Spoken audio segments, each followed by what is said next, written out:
Today I am honored to speak about our greatest gift, the Holy Quran.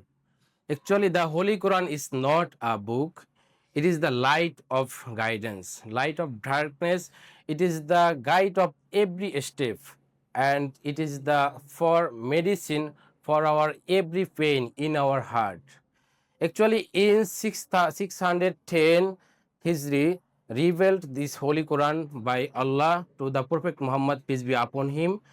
The total surah is 114 and total ayat in 6236. Actually, it is the divine guidance and revealed by the Allah to Prophet Muhammad, peace be upon him, over 1400 years ago.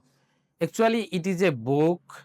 It means it includes the mercy, peaceful, and also each and everything that's needed actually for human being getting a perfect life. When our life become feel difficulty, the Quran shows us the peace, give us the peace. When our life feels losses, that time the Quran shows the right way. What is the right way?